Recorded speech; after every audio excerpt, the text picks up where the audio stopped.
वक्फ संशोधन बिल 2025 संसद से पास होने पर फिर राष्ट्रपति की मंजूरी मिलने के बाद यूपी के प्रयागराज का मामला फिर ताजा हो गया। अब बात अगर वक्फ और प्रयागराज की हो रही है तो जाहिर है गैंगस्टर अतीक अहमद और उसके परिवार का नाम आना। जी हाँ, 1.5 साल पहले सल्हापुर में माफिया अतीक और अशरफ द्वारा कब्जा की गई वक्फ बोर्ड की जमीन को लेकर खूब चर्चा हो रही है। खुलासा हुआ है कि माफिया बदरस ने सुन्नी वक्फ बोर्ड की 71 करोड़ की संपत्ति पर कब्जा किया हुआ था। वहीं करीब 50 करोड़ की जमीन को बेच भी चुके थे। सिर्फ जमीन ही नहीं बल्कि अतीक और अशरफ ने वक्फ की जमीनों की मिट्टी तक बेच डाली। अतीक अहमद ने जमीन की मिट्टी तक खोद कर बेच दी।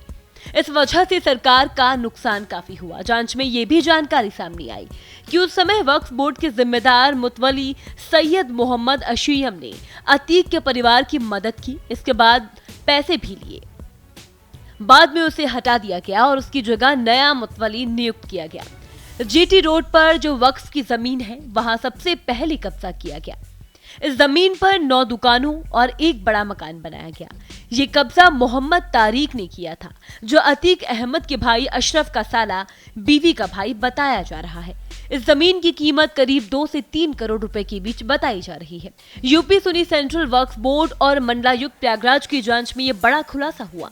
जांच में ये भी पाया गया कि प्रयागराज वक्फ बोर्ड के तत्कालीन मुतवली सैयद मोहम्मद अशीयम ने अतीक के परिवार को ये संपत्तियां कब्जा करने में मदद की और पैसे की उगाई की। इसके बाद मुतवली को पद से हटा दिया गया और एक नया मुतवली नियुक्त किया गया। वक्फ की जमीन पर अतीक और उसके रिश्तेदारों के कब्जे की लिस्ट पर चलिए एक नजर डालते हैं। जीटी रोड पर 9 दुकान और पीछे मकान पर मोहम्मद तारिक का कब्जा, जो माफिया अशरफ का साला है। इसकी कीमत 2 से 3 करोड़ रुपए है। जीटी रोड पर ही करीब 20 करोड़ की संपत्तियों पर मोहम्मद जैद, हमजा मशुंद, अहमद शिवली, अब्दुल्ला की संपत्ति है। ये सब अशरफ के रिश्तेदार हैं। पूर्व मुतवली अशनियम ने अतीक से परिवार से पैसा लेकर 18 करोड़ की संपत्ति का 29 साल 6 महीने के लिए उसके रिश्तेदारों को रजिस्टर्ड एग्रीमेंट किया था और फर्जी दस्तावेज बनाकर उसको कब्जा लिया। जीटी रोड पर 30 करोड़ की संपत्ति पर छोटे चप्पल वाले मोहम्मद साबिर, उबैद उल्ला, अब्दुल्ला, सुहेल अहमद, अंसार अहमद, महमूद, मोहम्मद आबिद और मोहम्मद जैद ने अवैध तरीके से दुकानें और बहुमंजिला मकान बनाए। सभी अतीक के रिश्तेदार हैं। एक मकान को पीडीए ने भी तोड़ा है। 50 लाख की संपत्ति पर अतीक के रिश्तेदार मोहम्मद फैज का कब्जा। इस मामले में प्रयागराज पुलिस ने 18 नवंबर 2023 को अतीक के परिवार के 7 लोगों के खिलाफ केस दर्ज किया था। इनमें से कुछ संपत्तियों पर बुलडोजर चलाया गया, जबकि बाकी संपत्तियों को लेकर कार्रवाई जो है वो जारी रही। देखिए, वक्फ बिल को लेकर बवाल अभी भी जारी है और इन विवादों के बीच कई सवाल है जो जाहिर है आपके मन में भी होंगे।